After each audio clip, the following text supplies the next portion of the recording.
I suppose I should begin with the quiet, uneventful mornings that used to define my life, because that's where everything started to fade, before it was violently brought back to color. My name is Jonathan Keel, 76 years old, retired literature teacher, widower, and by all accounts a man who had made his peace with solitude. My days followed a rhythm so predictable it almost had the precision of poetry. Coffee at 6, the newspaper folded exactly twice, the porch creaking under the same spot where I sat to watch the sunrise seep through the pines. The neighbors waved less often than they used to, and I stopped expecting conversation. After my wife, Eleanor, passed away 5 years ago, silence became not just the background of my days, but their very structure. In the evenings, I would turn on the radio simply to remind myself that human voices still existed somewhere beyond my walls. My house stood on the edge of a modest subdivision outside Mobile, Alabama, one of those single-story brick homes that look almost embarrassed by their own endurance.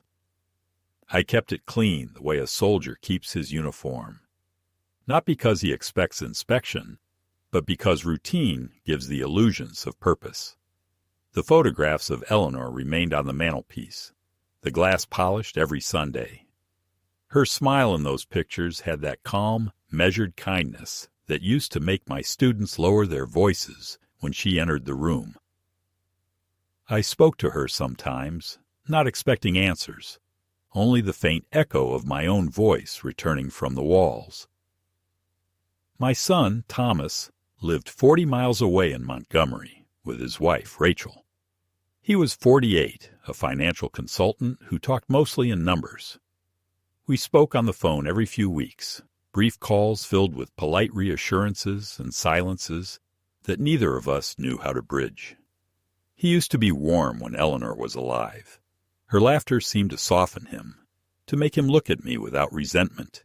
After she died, our conversations became a series of transactions, updates on his job, inquiries about my health, the occasional, "we should visit soon," which almost never turned into action.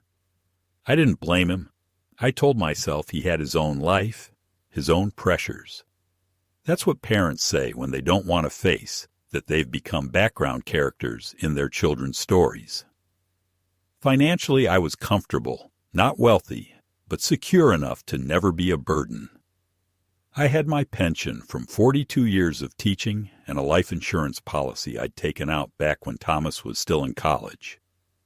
Eleanor insisted on it. She worried about what would happen if I went first, though in the end, it was she who left suddenly, a stroke in the middle of the night that no doctor could explain. After her death, I never changed the beneficiary. It was still Thomas. I thought that was the decent thing to do. He was my only child, after all. And what else was I going to spend it on? The house grew smaller each year, not because it physically shrank, but because the world inside it did. Rooms lost their purpose. The guest room had not seen guests in years. The kitchen table, once crowded with books and student essays, now held only a single plate and a half-empty cup. I filled my days with errands, gardening, the occasional trip to the library, where the librarian still called me Mr. Keel out of habit. I tried volunteering at the local high school, but the new principal said their budget couldn't handle extra staff, even unpaid ones. So I went back to tending my garden and rereading the classics I used to teach, Dickens, Hardy, occasionally Fitzgerald when I wanted to remember what youth once sounded like. Sometimes I would catch sight of my reflection in the window at night and be startled by the old man staring back. The mind doesn't age at the same speed as the body. Mine still expected to see the same man who used to stand at the blackboard, chalk dust on his sleeves, explaining metaphors to a room of restless teenagers. But the mirror offered no metaphors, only the literal truth. Thinning hair, the map of wrinkles, the slight stoop that had crept into my posture. I wasn't ashamed of it. Age, after all, is only offensive to those who think they can outrun it. What did bother me, though, was how invisibility comes as its companion. People stopped seeing me. The clerk at the grocery store began talking louder, slower, as if volume could replace respect. Neighbors stopped asking for advice on their kids' essays.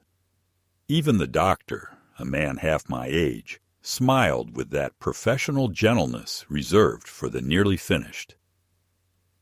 Thomas called me last Thanksgiving, his voice brisk, efficient. He said they couldn't come down because Rachel's mother had a minor surgery, though his tone suggested it was an excuse even he didn't believe. "We'll make it for Christmas," he said. They didn't. The last time I saw him in person was nearly a year ago, when he and Rachel drove down for a weekend. She brought store-bought pie and a bottle of wine too expensive for the occasion, as if price could replace warmth. We had dinner, exchanged stories about the grandchildren I barely knew, and by Sunday morning they were already packing. I remember Thomas standing in the doorway saying, "You should think about downsizing, Dad. That insurance policy of yours would cover a nice assisted living place."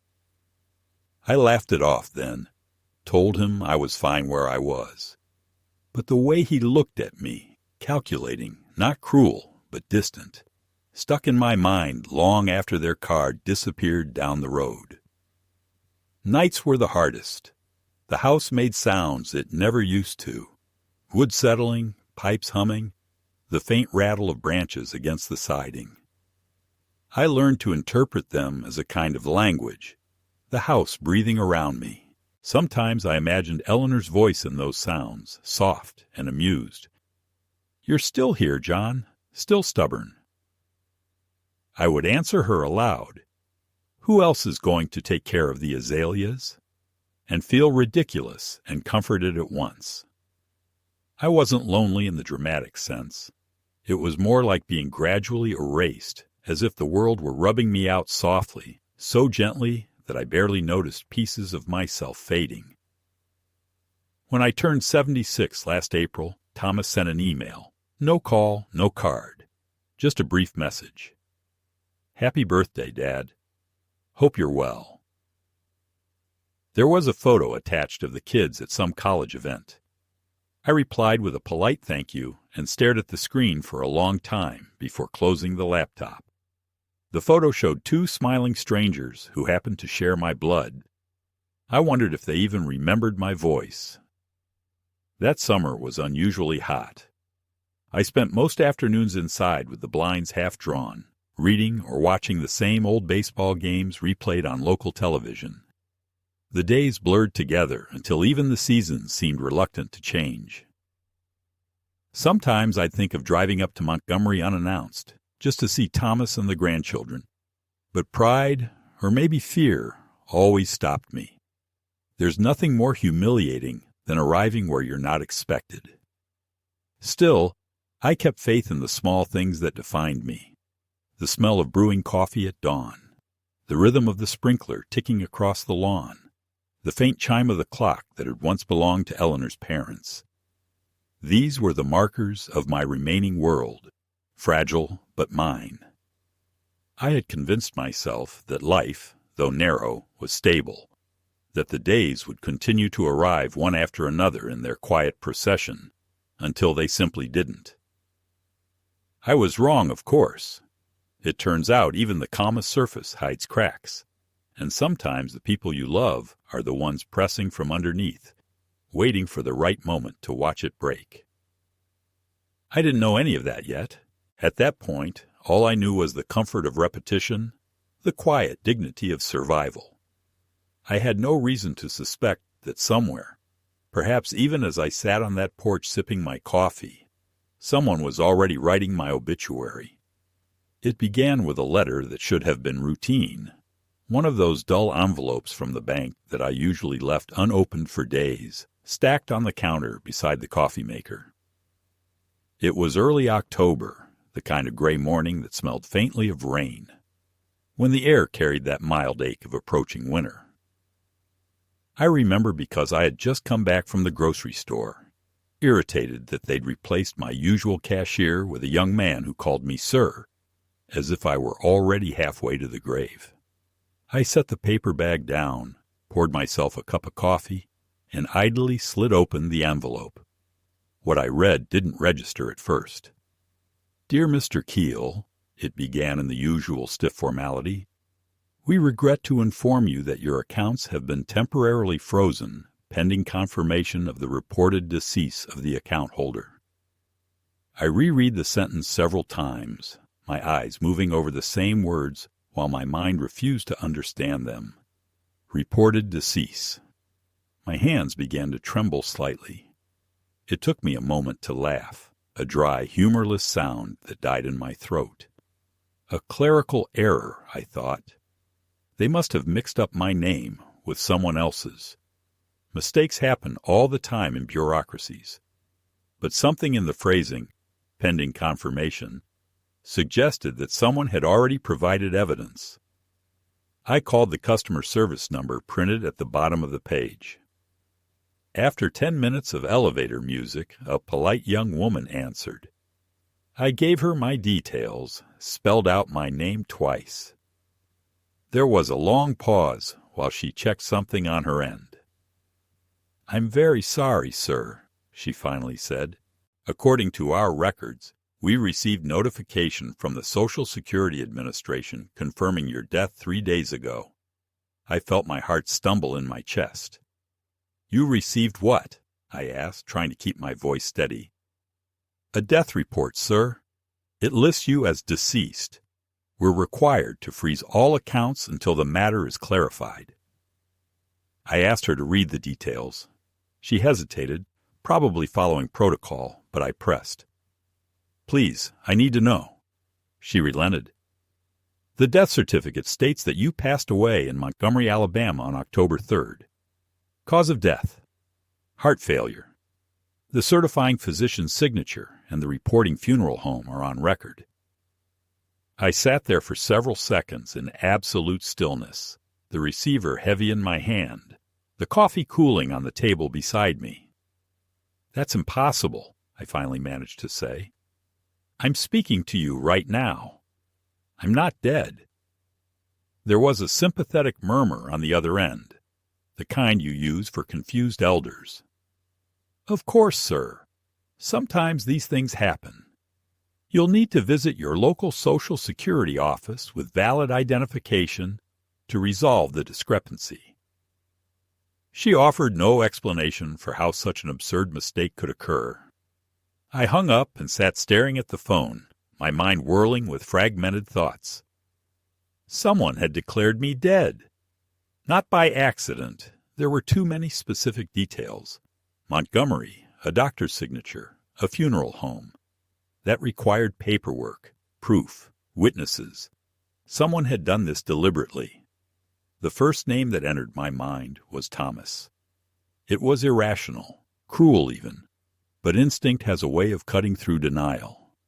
He'd lived in Montgomery. The report listed that city. Could it be coincidence? Maybe.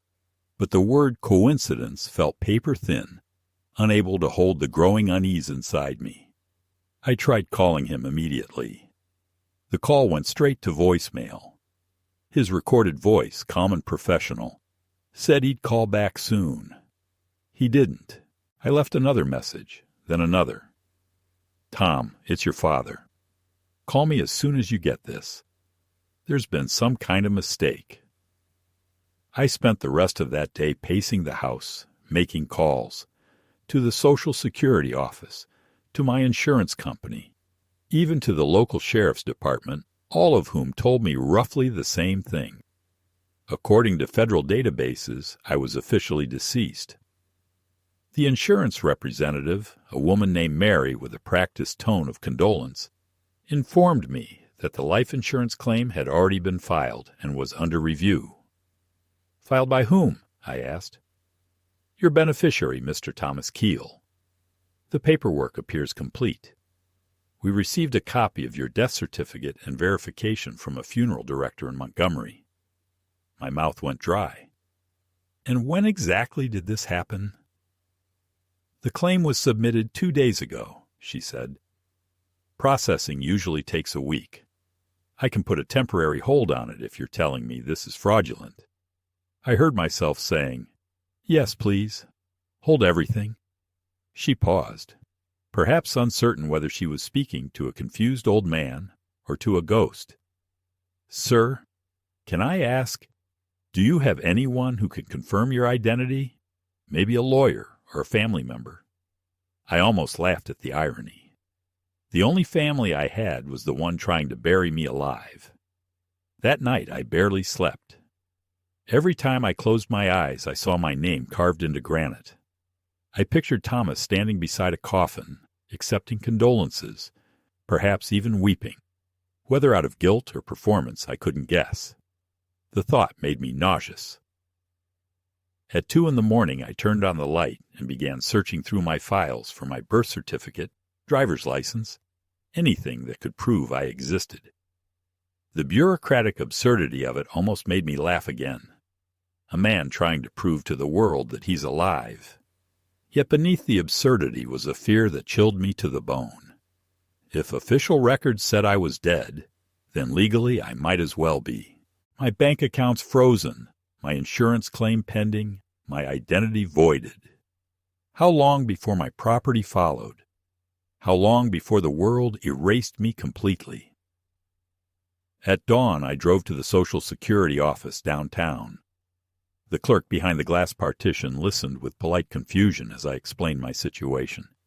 She typed my number into her system and frowned. "Yes, Mr. Keel, according to our records, you were reported deceased as of October 3rd. "By whom?" I demanded. She shook her head. "That information comes from the state's vital records. You'll have to contact the Alabama Department of Public Health." I asked for a copy of the death report. She couldn't give me that, she said, but she did hand me a printed slip confirming that my status was deceased pending verification. It felt like reading my own epitaph on government letterhead. I drove home in a kind of trance, the paper on the passenger seat staring up at me like an accusation. Somewhere between the traffic lights and the cracked windshield reflection, I realized that fear had given way to something else. A cold, focused anger. Whoever had done this, whoever had signed those papers, had not only tried to steal money, but to erase my very existence. That thought steadied me. I decided to drive to Montgomery. It was a 2-hour trip, and I hadn't driven that far in years. But the road seemed to call me, a dark ribbon pulling me toward whatever truth waited at the end. The city felt unfamiliar, bigger, louder than I remembered. I found the address of the funeral home listed in the insurance file and parked across the street. The building was small, with white columns and a sign that read, "Rest Haven Memorial Services." Inside, the air smelled of lilies and disinfectant. A man in a black suit greeted me with a practiced solemnity that faltered when I introduced myself. "My name is Jonathan Keel," I said. "You signed a death certificate for me last week." His face went pale. "Excuse me?" he stammered. I repeated it. He blinked rapidly, as though expecting someone to jump out with a camera. "There must be some mistake," he said, leading me into his office. He fumbled through a drawer and pulled out a folder. My name was on the tab. He hesitated before opening it. Inside was a copy of a death certificate, complete with a doctor's signature and a photocopy of an identification card. My identification card, though the photo looked faintly blurred, as if copied from an old scan. "This was brought in by your son," he said finally, his voice low. He seemed very upset. "Said you'd passed in your sleep. We handled the paperwork, but the body was transferred directly to a cremation facility. There was no viewing." I stared at the papers, my pulse thudding in my ears. "So there was no body here?" I asked. "None that we handled directly," he said, still defensive, perhaps sensing the danger of his position. All documents appeared legitimate. I left before he could say more, clutching a photocopy of my own death certificate like a relic from some nightmare. Outside, the sky had darkened, and rain began to fall in soft, relentless sheets. I sat in my car for a long time, listening to the hiss of water on the windshield, feeling an emptiness I hadn't known since Eleanor died. There was betrayal, yes, but also something deeper. A realization that my life, once small but stable, had been turned into a ledger item, a line of profit. My son, my own flesh and blood, had filed the paperwork to end me on paper so he could collect what I was worth. I wondered if he'd paused, even for a moment when signing the forms, if he'd felt a flicker of shame or memory, or if greed had already hollowed him out completely. By the time I started the engine, the decision had already formed itself without words. I was going to see this through to the end. They could write me off in the records, stamp me deceased in every database in the country, but I would not vanish quietly. I was going to reclaim my name, and if I had to walk into my own funeral to do it, then so be it. When I drove back from Montgomery that evening, the sky had already surrendered to dusk, a bruised violet bleeding into the horizon, and the world seemed to hum with a faint, unshakable dread. The wipers scraped across the windshield, fighting a drizzle that never quite became rain, and every passing mile marker felt like a question I couldn't answer. By the time I reached my house, the porch light I'd left on in the morning burned weakly through the mist, a small trembling beacon. I sat in the car for a long time, the engine ticking softly, staring at that single light as if it were the only proof that I still existed. Inside, the air smelled faintly of stale coffee and loneliness. I dropped the keys on the counter, sat down, and unfolded the copy of my death certificate under the lamp. The paper was absurdly official-looking, thick stock with embossed seals, the kind of document you couldn't easily question. It carried my full name, my date of birth, and a cause of death that felt like a mockery. Cardiac arrest, natural causes. My supposed final moment had been decided for me by someone else's pen. I slept little that night, haunted not by nightmares, but by thoughts that circled endlessly. How long had Thomas planned this? Had he forged the documents himself, or did someone help him? And Rachel, his wife, was she part of it? Every memory of them began to rearrange itself in my mind, acquiring new, sinister meanings. The polite smiles, the sudden concern about my health, the insistence that I rest more when they last visited. I remembered that night with an almost physical jolt, Rachel handing me a small amber bottle. "You should try these, Dad," she'd said cheerfully. "Natural sleep aids, just melatonin and herbs. You'll feel rested for once." I'd taken one pill, maybe two, and woken up disoriented the next morning, groggy in a way I hadn't experienced before. They'd already left by then, a note on the kitchen table thanking me for dinner. The date of that visit, I realize now, was October 2nd, the day before my recorded death. At dawn, I made coffee and sat staring at the cup without drinking it. The house felt suddenly unfamiliar, hostile even, as though the walls themselves were aware that I no longer officially belonged to this world. I called my lawyer, an old colleague named Bernard Lewis, who had helped me draw up my will years ago. When I told him what had happened, he didn't laugh. "Come to my office this afternoon," he said gravely. "Bring whatever documents you have. Don't speak to your son until we sort this out." His tone made it clear that he didn't think this was a misunderstanding. Bernard's office smelled of dust and books. He was older than me by a few years, thin, sharp-eyed, with a manner that suggested he had long ago stopped being surprised by human greed. He examined the death certificate in silence, tracing the embossed seal with one finger. "This isn't amateur work," he murmured. It would have to pass through at least 3 layers of verification: medical, municipal, and federal. Whoever filed it had access to legitimate systems or knew someone who did. He looked up. "You said your son filed the insurance claim?" I nodded. "Then the motive's clear enough.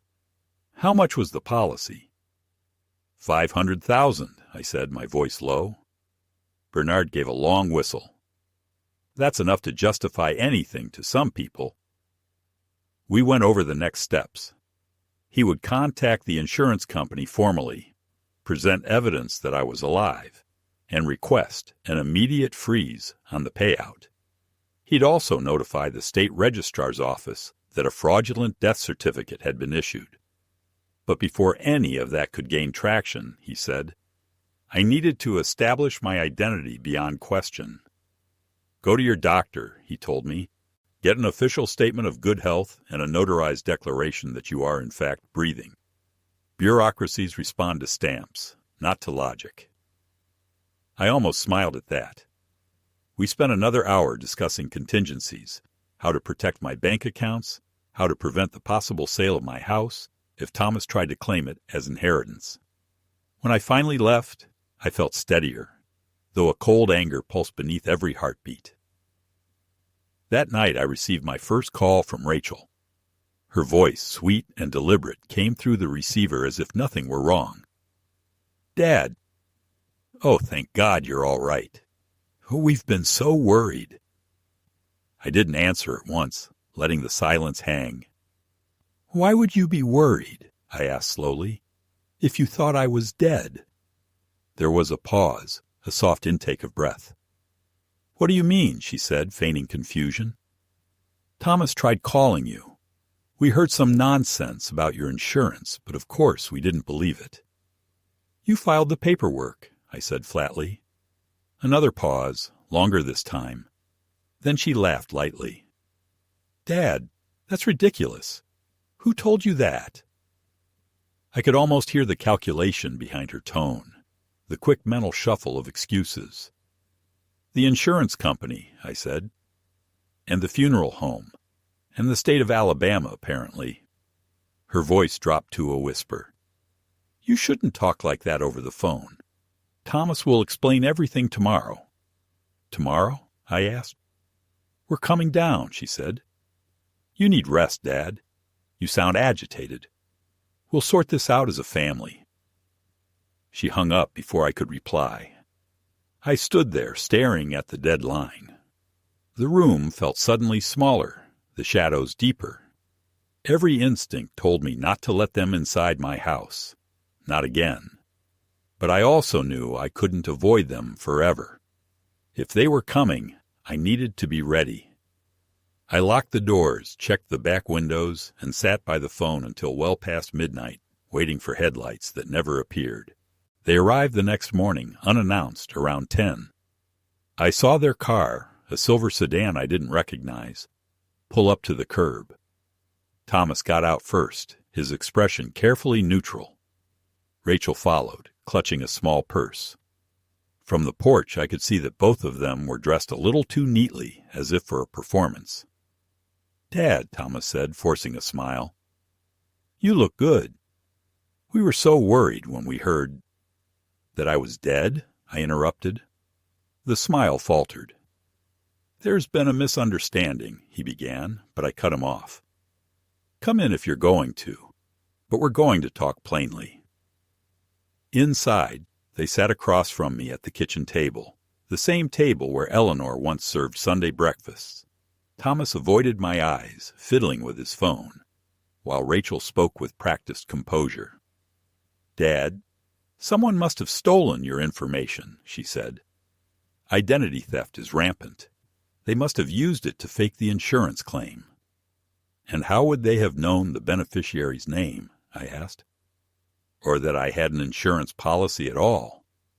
Thomas looked up sharply. "You told us years ago," he said. "Anyone could have overheard." His defensiveness confirmed what I already knew. "I went to the funeral home," I said. "They told me you brought in the papers yourself, said you were distraught." Thomas's face went white. Rachel reached for his hand, whispering something under her breath. "Dad," she said after a moment, "you have to understand. We thought—" She stopped, as if realizing the sentence was a trap. "You thought what?" I demanded. "That I'd finally served my purpose? That it was time to cash in what was left of me?" For a long moment no one spoke. Then Thomas leaned forward, his expression hardening. "You don't know what it's like," he said quietly. "You sit here alone with your pension, your perfect little house, your self-righteous lectures. You never helped me when it mattered. You never even trusted me." His voice rose with each word, years of resentment spilling out. "Do you know how much debt we're in? How close we were to losing everything? That policy could have—" He stopped himself too late. The silence that followed was heavier than any accusation. I stood up slowly. "You were going to let them burn a body and call it me," I said, my voice steady despite the tremor in my chest. "Did you even plan to visit the ashes? Or were you going to scatter them somewhere convenient?" Thomas said nothing. Rachel looked down at the table, her fingers twisting the strap of her purse. "Get out," I said quietly. Thomas opened his mouth to speak, but I raised a hand. "Out of my house. If you come back, I'll call the police." They left without another word, the door closing behind them like the final page of a book I hadn't realized was ending. After they were gone, I stood in the silence of the kitchen, the faint smell of their cologne lingering like an aftertaste.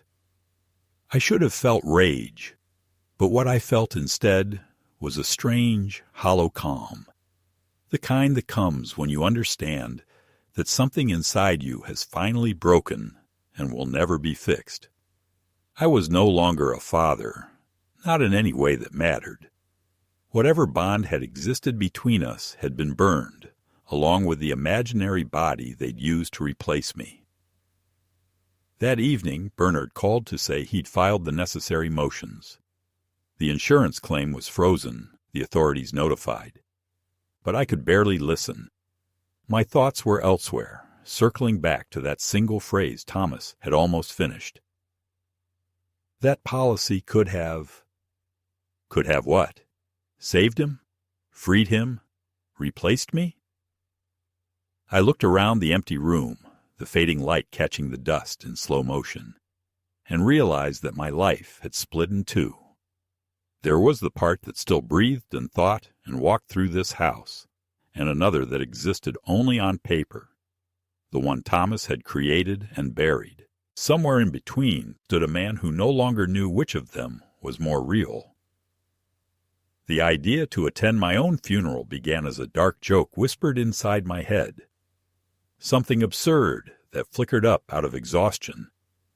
But the more I thought about it, the more inevitable it became, as if the only way to reclaim my life was to stare at its counterfeit version. 3 days after Thomas's visit, a neighbor, Mrs. Collins, who never failed to read every column of the Mobile Gazette, stopped me as I was taking out the trash. She was wearing her floral robe and that air of false sympathy that widowed women sometimes cultivate, like perfume. "Jonathan," she said, "I saw the notice about your service in Montgomery. I thought it must be a mistake, but you look, well." Her voice faltered, embarrassed by her own words. I took the paper from her trembling hands and unfolded it right there by the curb. It was a funeral announcement printed under obituaries and memorials. Jonathan A. Keel, beloved father and educator, passed away peacefully on October 3rd. Services to be held at Grace Memorial Chapel, Montgomery, October 10th at 2 p.m. There was even a photograph of me, cropped from some old-school yearbook article, my face younger but unmistakable. Seeing it in black and white was like reading an epitaph carved prematurely into stone. I thanked Mrs. Collins absently, told her there'd been a mix-up, and went back inside with the newspaper clutched under my arm. I stared at that column for a long time, tracing the printed letters with my finger, as if I could feel the absurdity pulsing through the ink. Someone had taken the time to submit it, to arrange the details, to compose those hollow words of tribute. Someone who had shared my blood. A part of me wanted to destroy the page, to tear it to shreds, but another, colder part decided to keep it. Proof, I thought. Evidence. That word had begun to dominate my mind. Proof that I existed. Proof that I'd been betrayed. Proof that the people who should have mourned me had instead tried to erase me. I called Bernard to tell him what I'd found. He advised me to stay away, to let him handle it through legal channels. But his voice sounded far away, cautious in that professional way lawyers have when they sense their clients drifting towards something irrational. "Jonathan," he said, "you don't need to expose yourself to more humiliation. Let the courts deal with this." But I'd already decided. "No," I told him, "I'm going. I want to see how dead I am." He tried to reason with me, mentioning safety, possible confrontation, even suggesting that Thomas might be desperate enough to do something worse. But my mind had latched onto the idea with the stubborn precision of a man who has lost everything except his will. That night I prepared like someone going to war. I laid out the black suit Eleanor had insisted I buy 15 years ago for a colleague's retirement dinner. It still fit, though loosely now, hanging from my shoulders like a memory that no longer belonged to me. I polished my shoes, found the watch she'd given me for our 40th anniversary, wound it for the first time in months. I even shaved, slowly, methodically, until the face in the mirrors looked both familiar and foreign, like a ghost rehearsing for resurrection. Sleep eluded me. I sat by the window, watching the dark dissolve into dawn, and when the first light touched the horizon, I felt strangely calm, as if the world had already moved on and I was merely catching up. The drive to Montgomery felt unreal, the highway unfolding like a ribbon of gray memory. Every exit sign read like a sentence I had already read in another life. I arrived at Grace Memorial half an hour early. The chapel stood on a quiet street lined with oaks shedding their early autumn leaves. Through the open doors drifted organ music, slow and mournful. I parked at the edge of the lot and sat in the car for several minutes watching people arrive. I recognized none of them at first, neighbors from Thomas's suburb, maybe colleagues from his firm. But they came dressed in the subdued black of public sympathy, their expressions solemn, their voices hushed. A few carried flowers. And then I saw them, Thomas and Rachel, standing near the entrance, receiving condolences like actors greeting their audience. Rachel wore a black dress and sunglasses too large for her face, her hair pinned in a careful bun. Thomas looked thinner, paler, his expression controlled. He shook hands, nodded, occasionally dabbed his eyes with a folded handkerchief. Watching him play the part of a grieving son was like watching a stranger wear my skin. I waited until the flow of guests slowed, until the service was about to begin. Then I stepped out of the car, straightened my jacket, and walked toward the chapel. The air smelled of rain and lilies, that artificial sweetness that always clings to funerals. The usher at the door gave me a distracted nod and handed me a program. My name was printed across the front. A celebration of the life of Jonathan A. Keel. Beneath it, a quote I recognized from one of my old lectures.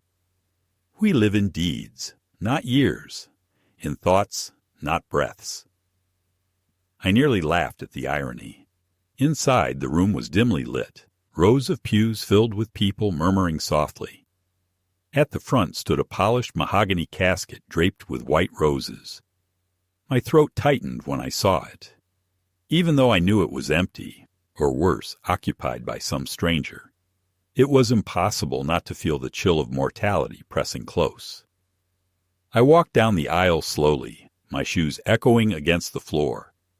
A few heads turned, eyes widening in confusion that quickly turned to alarm. Someone gasped. Rachel, who had been seated in the front row, turned and froze.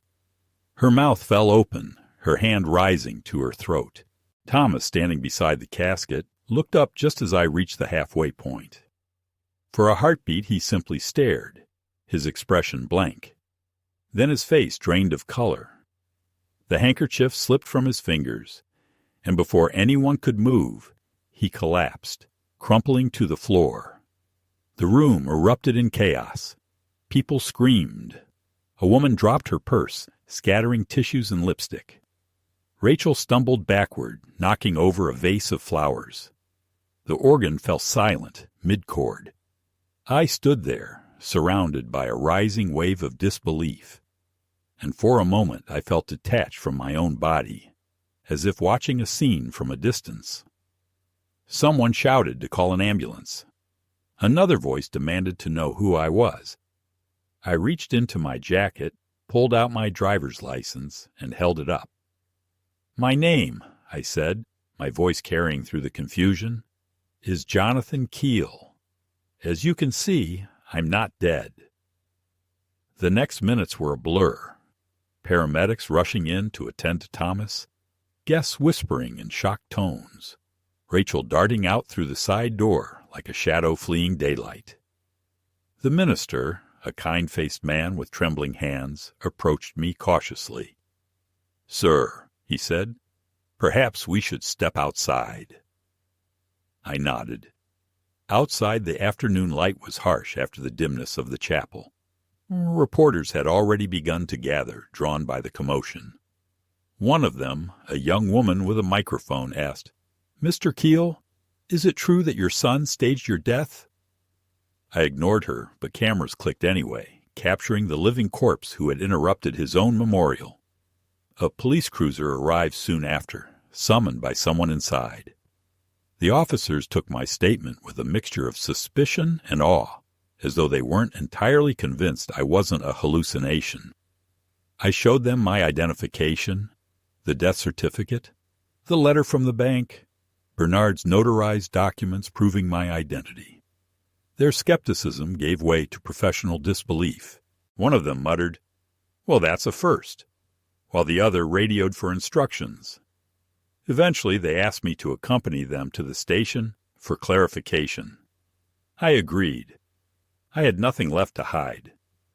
At the station, I sat under fluorescent lights that buzzed faintly, answering questions for nearly 3 hours. They photographed me, fingerprinted me, compared everything against records that insisted I no longer existed.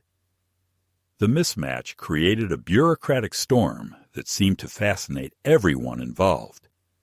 When they finally confirmed that I was who I claimed to be, the detective in charge, a heavy-set man named Walters, leaned back and whistled.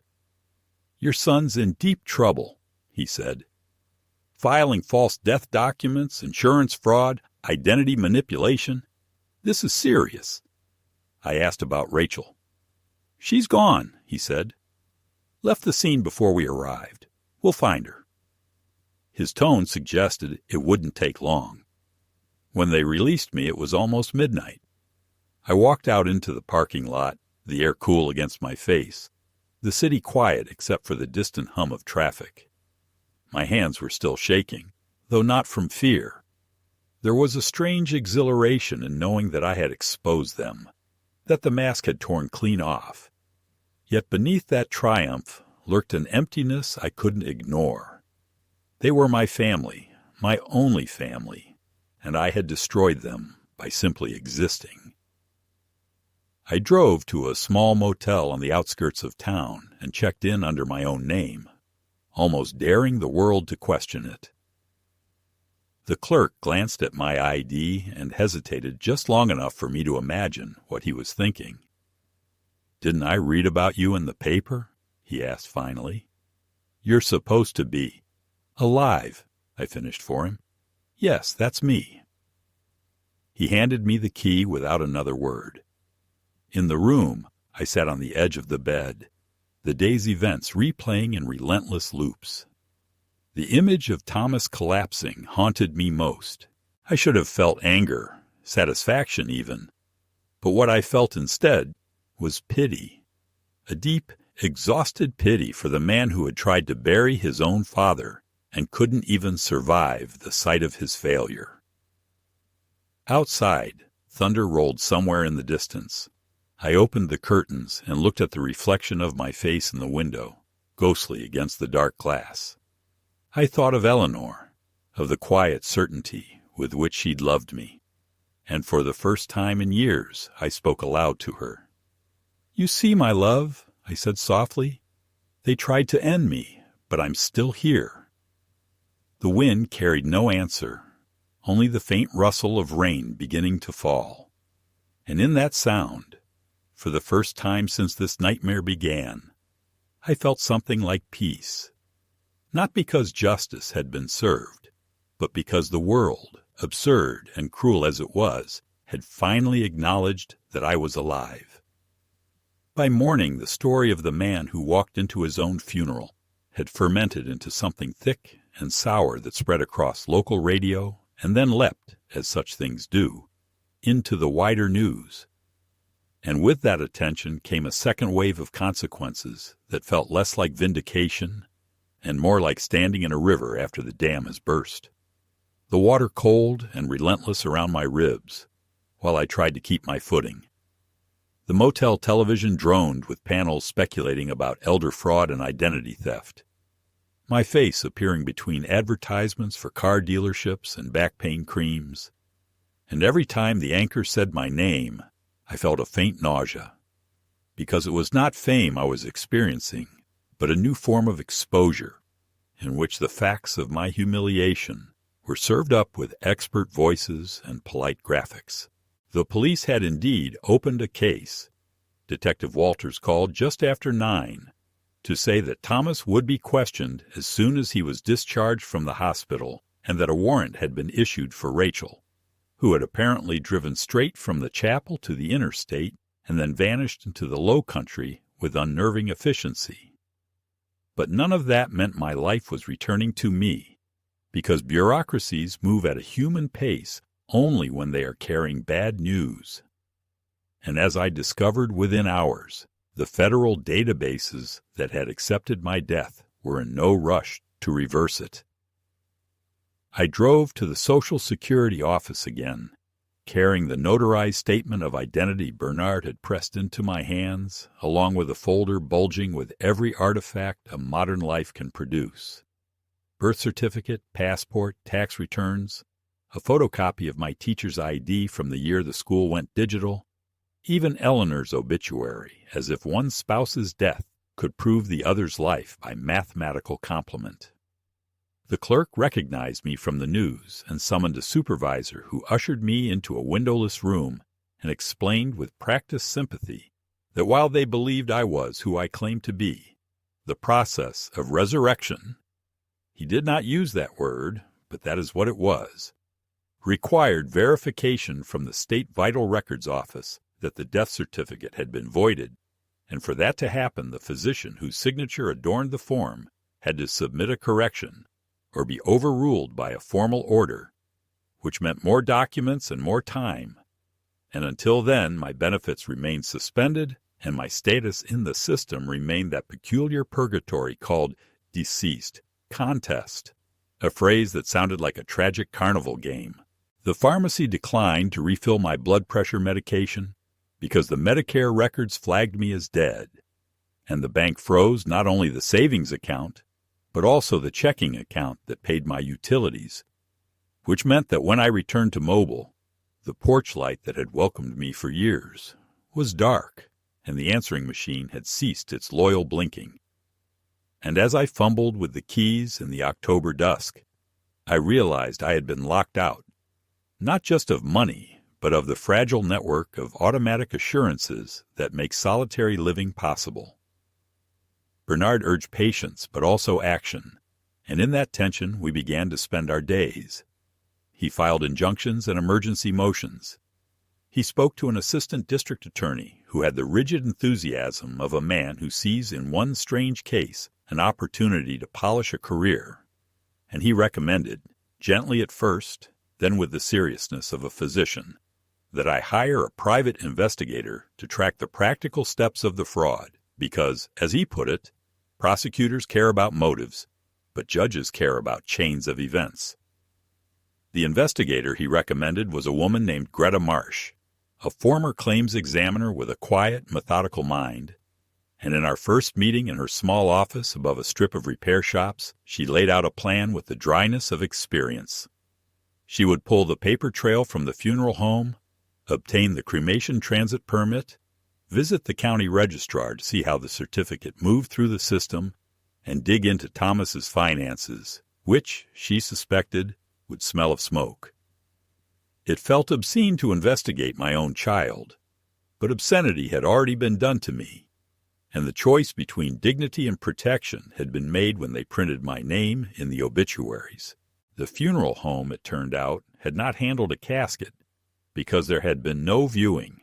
A direct cremation had been authorized on the basis of health concerns and the deceased's wishes, phrases so conveniently elastic that any judgment could stretch to fit them. And the body, this detail landed with a weight that made my mouth go dry, had been transferred from a county morgue under a John Doe tag, following an overdose that no one had claimed. A man of approximately my age and build whose face, according to the minimal notes, had been compromised, which meant that identification had been done by paperwork alone, and the paperwork, Greta discovered, had been a photocopy of my driver's license and a hospital bracelet from a clinic I had never visited, both presented by Rachel with the serene indignation of a grieving daughter-in-law who insists that administrative delay would be too traumatic for the family. In that chain, there were 2 points where human conscience might have intervened: the funeral director, who could have asked for a visual confirmation, and the clerk at the registrar, who could have required an in-person identification. Yet the system had been designed for speed and convenience, and grief was the lubricant. To question a crying woman is to risk appearing cruel, and so they did not, and my death acquired the momentum of a cart rolling downhill. Thomas, for his part, did not vanish into the shame of discovery, but reappeared with a lawyer whose voice had the slippery warmth of scented oil. Within 48 hours of my unfuneral, I received, via certified mail, a petition filed in county probate court seeking emergency temporary guardianship over my person and estate, on the grounds that I was exhibiting signs of cognitive decline and delusional ideation, as evidenced by my intrusive disruption of a religious ceremony, and by repeated contradictory statements to various officials, which, translated from legal euphemism, meant that my very insistence on being alive would be used to prove that I was not competent to manage the life I was defending. Attached to the petition were 2 affidavits, one from a Dr. Collins, a physician I had never met, asserting that he had reviewed medical records consistent with early dementia, and another from a neighbor of Thomas, who swore that I had wandered away from home without shoes in recent weeks, an allegation both petty and absurd. But it nestled with malicious neatness into the narrative Rachel had floated with her bottle of sleep aids, the story in which I had become a confused old man who needed help that came, conveniently, with access to his bank accounts. Bernard read the petition with a pallor that made him look suddenly very old. He said the court could grant a temporary order if a judge believed I posed a risk to myself, often without a hearing. So we needed to move quickly, and before I could answer he had dialed the clerk and learned that a hearing had already been set for the following Monday. The speed of that scheduling a small telling miracle that smelled like influence, he scheduled me for an immediate neuropsychological evaluation with an independent specialist, a woman with the brisk kindness of someone used to separating stubborn sadness from pathology. And for 3 hours I sat in a quiet office naming animals and subtracting sevens and recalling lists of words that evaporated as soon as they were spoken. It is a peculiar experience to have your memory tested while your life is being erased, because the effort of remembering becomes moral rather than cognitive, as if to forget a syllable were to surrender an acre of ground to an enemy advancing under a legal flag. When the evaluation concluded, the doctor looked at me over steepled fingers and said I showed none of the cognitive patterns consistent with dementia, that my recall and executive functioning were remarkably intact for my age. And when she asked what I did to keep my mind sharp, I told her truthfully that I read and I gardened. But what I did not say was that survival has a way of sharpening the edges of thought. Greta's reports arrived in thin manila folders that felt heavier than they should. She traced transfers from Thomas's accounts into a brokerage app whose cheerful interface concealed a year of staggering losses, and from there to short-term loans taken under the smiling promise of bridge financing, and finally to an avalanche of credit card balances that read like the medical chart of someone who refused to admit he was sick. There were past due notices, denial letters, polite threats, and the ghostly outlines of conversations with men who treat desperation as a revenue stream. She pulled property records showing that Thomas and Rachel had taken out a second mortgage under an adjustable rate that was now adjusting like a noose. And she obtained emails forwarded by an employee in Thomas's office who had a taste for righteous drama, in which Rachel wrote to an insurance agent in a neighboring county inquiring, with studied subtlety, whether a beneficiary could be changed without unduly distressing the insured. And attached to that chain was a scanned document purporting to be a durable power of attorney signed by me 6 months earlier. The signature a clumsy imitation that copied not only my name, but the hesitation I have always had with the looping J, a detail that revealed the forger's arrogance more than their skill. The agent, to his credit, had refused, but the attempt itself filled a hole in the story. They had not expected to pull this off quickly. They had been laying track for months, and if the forged power had been accepted, they might not have needed a corpse at all. Meanwhile, my daily life became a minefield of small, exhausting denials. The utility company wanted a deposit to restore service, because the account holder was deceased, and therefore a new account must be opened. The cable company greeted my voice with automated condolences and then transferred me to a department charmingly called Bereavement Services. The library system locked my card, explaining with apologetic cheer that expired cards are purged monthly. And the pharmacist, who had known me for years, lowered his voice and said he could give me 3 days of pills at cost, but no more until Medicare fixed its books. Sympathy cards began to arrive in a bewildering trickle because the paper had been read by people who still remembered me as a teacher, and with them came checks from 2 former colleagues who had been moved by sentiment to help Thomas and the family. Sums I returned with letters that felt like defense exhibits, and there were also 2 messages from my grandchildren, texts that arrived as if they had been squeezed out of them by parental pressure, expressing confusion and a kind of embarrassed love that made me realize they had been told a story about me for years, a story in which I was impossible, demanding, old in the pejorative sense, and I could not decide whether to answer with explanations or with silence, so I chose the latter, not as punishment, but as a last act of mercy on all our ignorance. The hearing on the guardianship petition provided the next blow. The courtroom was smaller than television had led me to expect, beige and buzzing with old lights.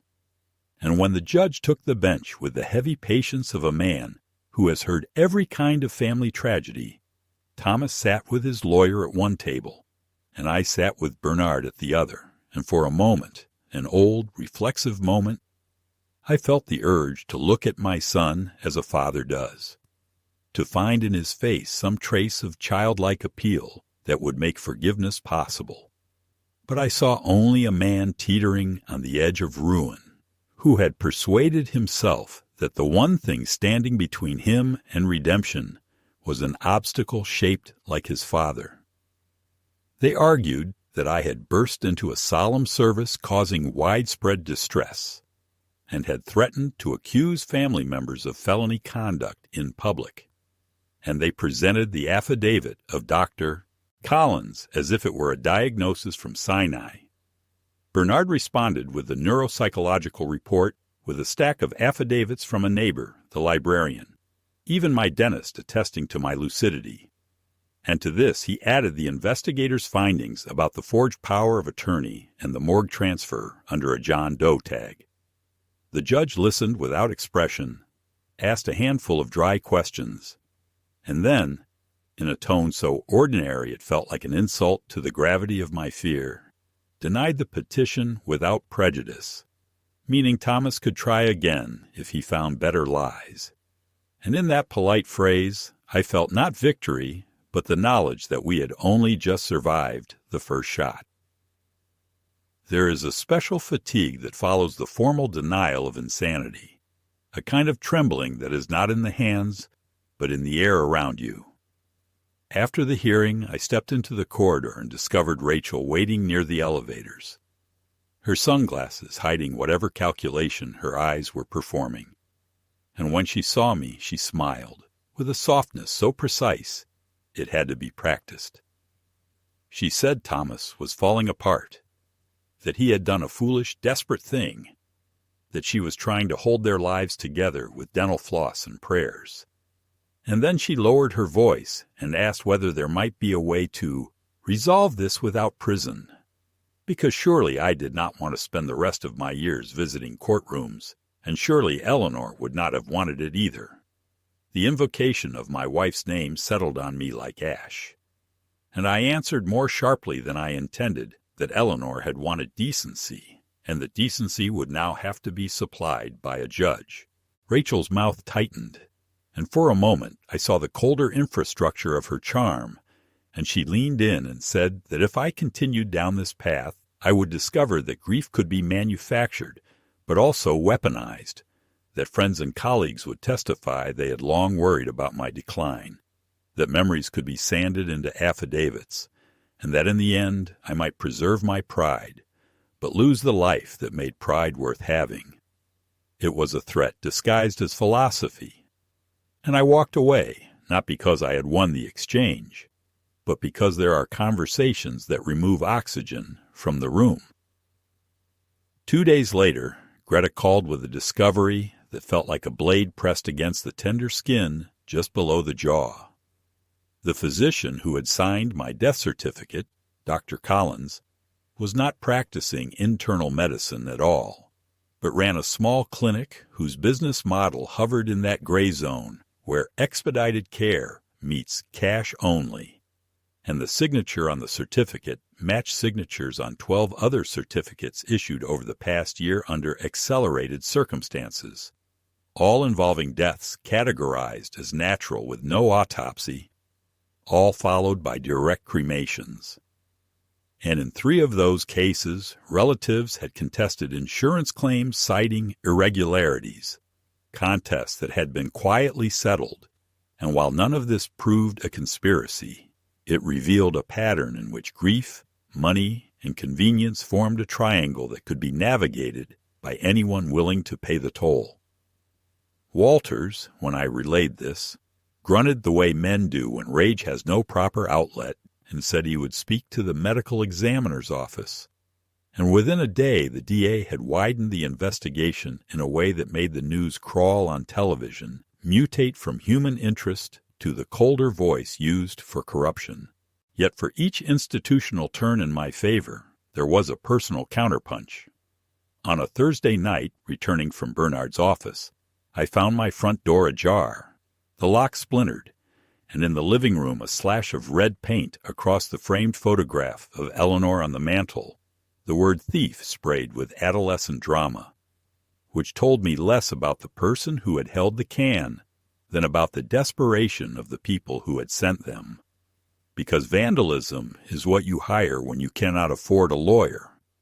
I called the police, filed the report, and that night slept in the chair with a bat across my lap, feeling both ridiculous and intensely alive, as if the old animal part of me had been startled awake. The next morning, a letter arrived from my former school thanking Thomas for organizing a memorial scholarship in my name and requesting confirmation of disbursement once the insurance proceeds arrived. I sat at the kitchen table with that letter in my hands until the sun slid across the linoleum, thinking about how philanthropy can be drafted like a soldier into the service of theft. And I realized that one of the most exhausting aspects of all this was that good words, care, grief, legacy, had been made to carry bad meanings. I do not pretend that I was heroic in those days. I was tired in my bones, more tired than I had been since Eleanor's illness. And there were hours, especially late at night when the house creaked and the clock on the mantel breathed its small mechanical breaths, when I wondered whether victory here would be Pyrrhic, whether clearing my name would leave me with nothing but the sterile glow of justice accomplished in a file. But then the morning would arrive with its stubborn duties: water the azaleas, answer Bernard's emails, sign a new affidavit, drive to a pharmacist who would sell me 4 pills out of compassion. And in those tasks, I found the only strategy that has ever kept anyone going, which is to keep going. If this was the second escalation, as a dramatist would plot it, it felt less like a surge than like the river rising 1 inch each hour until you look down and discover your knees are underwater. I could catalog the inches, the forged medical opinions, the cash-only clinic, the morgue that slid a nameless body through its doors like a parcel, the petition that tried to make my insistence on living a symptom. But to live through it was to learn that escalation is not always thunder, but sometimes a soft, relentless rain that soaks everything you own and leaves you shivering. And it was in that shiver, cold and humiliating, that I understood what had to happen next. Not because I wanted revenge, but because there is a point beyond which a man cannot retreat without dissolving. And I had already seen what dissolution looks like when your name is printed under a photograph in a column reserved for the dead. The court date for the criminal trial arrived with the strange stillness that precedes a storm, that deceptive clarity of air in which even ordinary sounds seem too sharp, as though the world itself were waiting for a blow. By then the newspapers had lost interest in the details of my personal resurrection. The spectacle had cooled into a column of updates buried deep in the local section, and the cameras that once crowded my lawn had vanished in search of fresher tragedy. But for me, everything had condensed into that single morning in late November when I rose before dawn, shaved, put on the same black suit I had worn to my own funeral, and drove to the Montgomery courthouse through a fog so dense it seemed to erase the edges of the world.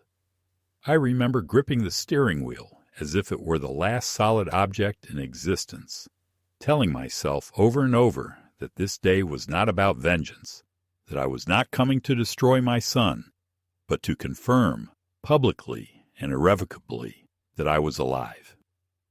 Inside the courthouse the air smelled of disinfectant and paper.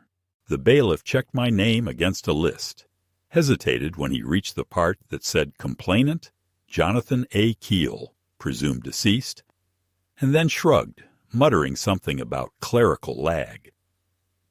The courtroom itself was small, fluorescent, nearly windowless. I took a seat behind Bernard, who sat at the prosecution table as an advisor. Across the aisle, Thomas sat beside his attorney, a man in an expensive navy suit who projected confidence like a stage light. Rachel was not there.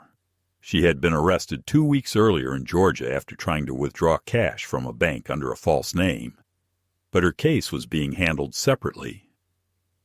I had not seen her since the hallway confrontation after the guardianship hearing. It was almost a relief to know she would not be in the room. Thomas looked thinner than he had at the funeral, his complexion sallow, his posture bent inward as though the weight of his own choices were physically pulling him down. When his eyes met mine across the courtroom, something flickered. Anger, shame, maybe just the dull reflex of a son who no longer knows which emotions belong to him. I felt no satisfaction in seeing him like that.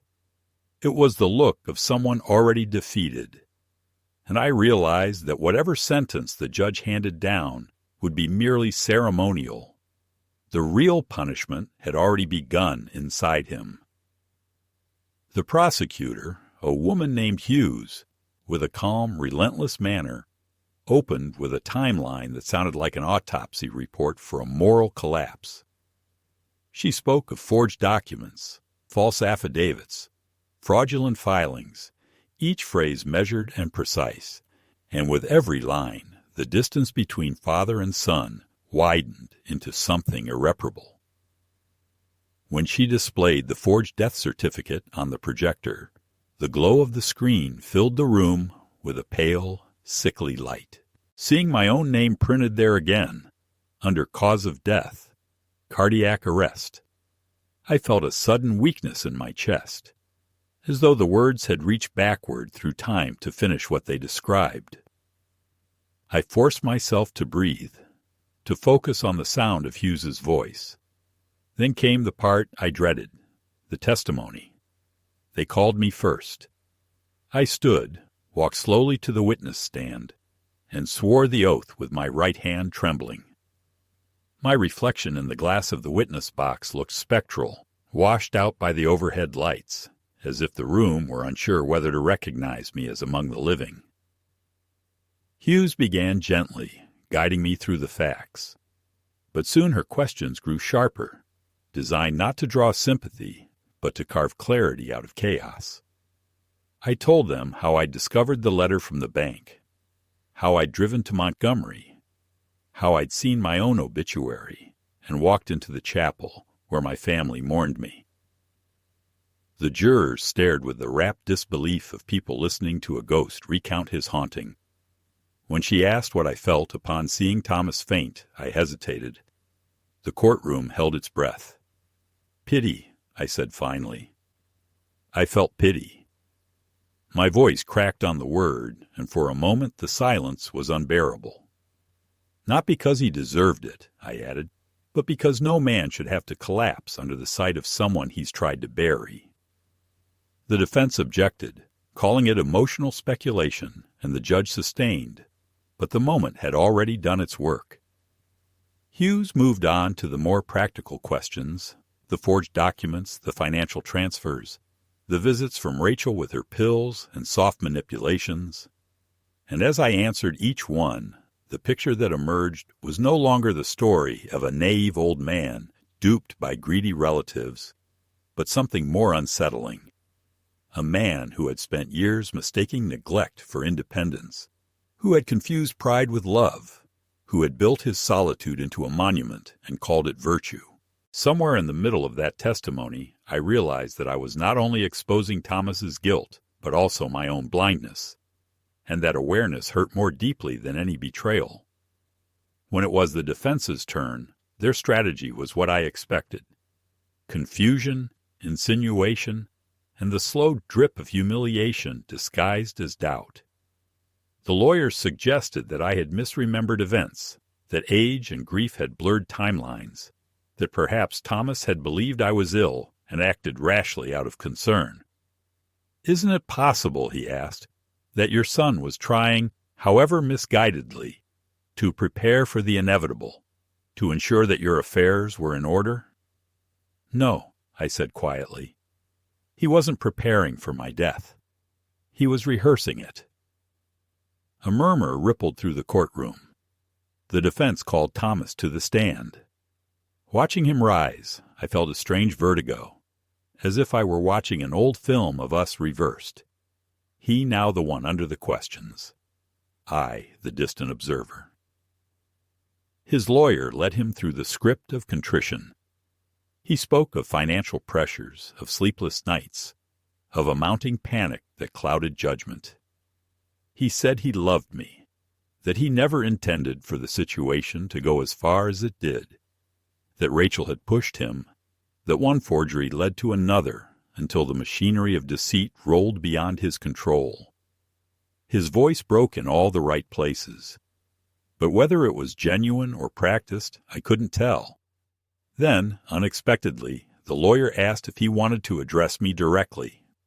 The judge allowed it. Thomas turned toward me, and for a moment his eyes cleared of performance. "Dad," he said, "I don't expect you to forgive me. I don't even forgive myself. But I need you to know that it wasn't about the money. It was about not being seen. My whole life, I felt like I didn't exist to you unless I was perfect. And when I failed, I thought disappearing, you would make that feeling go away." The courtroom blurred. I felt the weight of 76 years pressing down on my chest, the memories of small cruelties I had long forgotten, missed games, lectures disguised as advice, the pride that had looked too much like indifference. I wanted to answer him, but the judge intervened, reminding him to speak through counsel. The rest of his testimony passed in a haze. When closing arguments ended and the jury retired, I stepped into the corridor and leaned against the cool marble wall. Outside, the fog had lifted, and through the narrow window I could see a slice of bright afternoon sky. Bernard joined me, his voice low. "No matter what verdict they give," he said, "you've already reclaimed what matters. They can't call you dead again." I nodded, though the words didn't comfort me. The trial had never been about life or death. It was about the unbearable arithmetic of love and loss, about how easily a lifetime of connection can be erased by one act of cowardice. The jury was out for less than 2 hours. When they returned, the foreman read the verdict. Guilty on all counts: insurance fraud, falsifying public documents, attempted theft, conspiracy. The words hung in the air like final sentences in a book that no one wanted to finish. Thomas bowed his head, and I saw his shoulders shake once, twice, then go still. The judge postponed sentencing for a later date, citing the need for pre-sentencing reports. The bailiff led Thomas away in handcuffs. He didn't look back. After the courtroom emptied, I remained seated, unable to move. The sound of chains, the scrape of shoes on tile, the closing door, all of it dissolved into a hollow quiet. Bernard touched my arm, but I shook my head. "Let me sit a minute," I said. The bench was cold, the light dim, and for the first time since the ordeal began, I felt the exhaustion of survival. I thought about the casket at the funeral, about the anonymous man who had been burned in my place, about the system that had accepted that exchange without question. Someone's son had been forgotten, so mine could cash a policy. There was no justice for that nameless body, no resurrection waiting in a courtroom. The realization filled me with a sorrow too deep for anger. When I finally stepped outside, the air had warmed, and the courthouse steps glistened from a passing shower. Reporters waited with microphones, but I waved them off. Across the street, a magnolia tree shed its blossoms onto the wet pavement. The petals stuck there like white ghosts. I thought of Eleanor again, of the quiet grace with which she'd held the family together, of the evenings when she would rest her hand on mine and say, "We're all just trying to be seen, John." I understood now what she meant. That night I returned to the motel, not yet ready to go back to Mobile. I poured a glass of water, sat on the bed, and stared at the ceiling. The television murmured in the background, the same anchors dissecting the same fragments of my story. They called it a tragic tale of greed and redemption. But there was no redemption, only aftermath. I turned the TV off and let the silence settle. Somewhere in the distance a train horn sounded, long and mournful, the way it used to echo through our neighborhood when Thomas was a boy, and I'd tell him stories about where the trains might go. I wondered whether he remembered those nights, whether somewhere inside the ruin of his life he still carried that small, unbroken memory. Sleep came fitfully, full of half-dreams in which I wandered through a cemetery, searching for my own grave among thousands of nameless stones. Each time I found it, the inscription had changed, not beloved father or devoted teacher, but phrases that cut closer to truth. A man who lived too quietly, a man who mistook pride for strength. When I woke before dawn, the dreams clung to me like damp clothes. Yet beneath them was a strange calm. I realized that the trial, for all its pain, had completed a circle. I had seen the depths of my son's betrayal, faced the ghost of my own failures, and walked out still breathing. The world, indifferent as it was, had given me back my name. Whether I could live with it now was another question entirely, one that no court could answer. In the weeks that followed the trial, life began to unfold again, though not in the same shape it once had, but like a sheet of paper that had been crumpled and then smoothed, still marked, still changed. The bureaucracy of resurrection, once a nightmare, now became a routine of stamps and signatures. I visited the Social Security office one last time, handed over a fresh stack of notarized proofs, and watched as the clerk, a young man with careful handwriting, typed my name into the computer and pressed Update.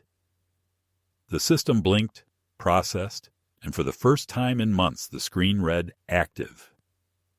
He smiled awkwardly, perhaps aware that he had just performed something sacred without meaning to, a quiet undoing of death. I thanked him and stepped out into the sunlight, feeling the peculiar lightness of a man who had been reinstated into existence by the click of a key. I returned to Mobile for good that afternoon. The house greeted me with silence, but it was no longer the suffocating kind. The repairs from the break-in had been completed, the red paint scrubbed from Eleanor's photograph, though faint traces of it still clung to the edges of the frame, like scars that refused to fade completely. I left them there. Scars, after all, are the truest proof of survival. The azaleas had withered during my absence, and when I bent to trim the brittle stems, I realized how long it had been since I'd touched the soil. The scent of damp earth rose like an old memory. For the first time in many years, I whispered aloud a prayer. Nothing formal, just a few clumsy words of gratitude to whatever force had seen fit to keep me breathing. The media lost interest as quickly as it had found me. A few final articles summarized the case in tidy paragraphs. Elderly man declared dead by son. Fraud uncovered. Justice served. They used phrases like emotional closure and family tragedy, but I learned not to read them. Closure is a word invented by journalists who need to end stories. Real life doesn't close. It lingers. Thomas's sentencing came a month later. I didn't attend. Bernard went in my place and called afterward to tell me the outcome. 8 years in prison, with eligibility for parole in 5. He said Thomas looked broken, and that when the judge asked if he wished to speak, he said only, "Tell my father I'm sorry." I thanked Bernard, hung up the phone, and sat for a long while staring at nothing. The apology, however sincere, arrived like a letter without an address. There was nowhere in me left to send forgiveness. Yet I did not hate him. Hatred is too heavy a thing to carry when you've already been buried once. Instead, what I felt was a muted ache, the kind of sorrow that no longer stings, but dulls everything it touches. Sometimes I wondered whether prison might give him what I never could: stillness, sobriety, the forced introspection that only isolation brings. In the evenings, when the sun slanted through the kitchen window just so, I'd catch the reflection of my face in the glass and think of his, younger but with the same eyes, the same stubborn line to the mouth. Blood is a cruel mirror. It shows you not what you want to see, but what you've left behind. Winter came early that year. The days shortened, the nights deepened, and I found comfort in routine again. Morning coffee, small repairs around the house, the quiet rhythm of ordinary survival. Bernard convinced me to write a memoir, not for publication, but for record, a document that might outlast the confusion of rumors. I began in a notebook Eleanor once used for her garden plans, the pages soft with age, and as I wrote, I felt the story reassemble itself, not as a tragedy, but as something close to deliverance. I wrote about the years of teaching, about Eleanor's laughter, about the long, slow drift between father and son that neither of us recognized until it was too late. And when I reached the part about the death certificate, I paused for a long time before writing. The hardest thing about being declared dead was realizing how many people could accept it without question. It was a line that frightened me for its truth. One afternoon in February, a letter arrived from the state penitentiary. The handwriting was unmistakable. Thomas's, shaky and smaller than I remembered. I held it for hours before opening it. Inside, he wrote that he had joined a literacy program for inmates that he was teaching 2 men to read, that he had found a kind of strange peace in repetition. He didn't ask for forgiveness this time. He only wrote, "You were right about books, Dad. They make you see yourself from the outside." I read it twice, then folded it carefully and placed it between the pages of my notebook. I didn't reply. Some conversations are better left unfinished, left to echo in the silence they create. Spring crept in quietly. The azaleas bloomed again, timidly at first, then in reckless color. I started walking each evening down the road that led to the bay, where the water caught the sunset like liquid bronze. The neighbors, who had once whispered about the strange resurrection man, now waved when they saw me. I'd nod back, neither defensive nor ashamed. Their curiosity had softened into the kind of respect people give survivors of shipwrecks. They don't ask how you swam, only if you made it. On the anniversary of the funeral that wasn't, I drove back to Montgomery. Not to the courthouse, not to the cemetery, where the ashes of the unnamed man had been scattered, but to the small hill behind Grace Memorial, where a line of magnolia trees shaded a simple bench. The church grounds were empty. I sat there for a long time, listening to the wind. In my coat pocket was a folded piece of paper I'd written the night before. It wasn't a prayer or a confession, just a few sentences I needed to release. "To whoever you were," it read, "forgive us for using your death to measure our sins. You were the price of our lies. And I hope the world remembers you even if it never knew your name." I left it under a stone by the bench and walked away without looking back. Now, as I write these words, the house is quiet again, but it no longer feels like an echo chamber. It feels lived in, reclaimed. The insurance policy was canceled, my accounts restored, my name cleaned from every registry that once called me dead. And yet, I carry the knowledge that life, once taken from you, on paper or in spirit, never returns unaltered. It comes back thinner, humbler, more deliberate. I find myself cherishing the smallest proofs of existence, the hum of the refrigerator at night, the creak of the porch steps, the faint scent of Eleanor's lavender still clinging to the old curtains. I don't know what legacy means anymore. I used to think it was what we left for others. Now I think it's what remains of us when the lies have burned away. Thomas will serve his time. Rachel will face her own reckoning, and I will continue to live, quietly, stubbornly, as the man who refused to stay buried. Perhaps that is legacy enough, to have endured the erasure and still insist each morning on being seen. When I sit on the porch at dusk and the first stars appear, I sometimes speak aloud to no one in particular, just to remind the universe that I'm still here. The world doesn't answer, but the crickets do, and the wind shifts through the trees. And for now, that's all the acknowledgement I need.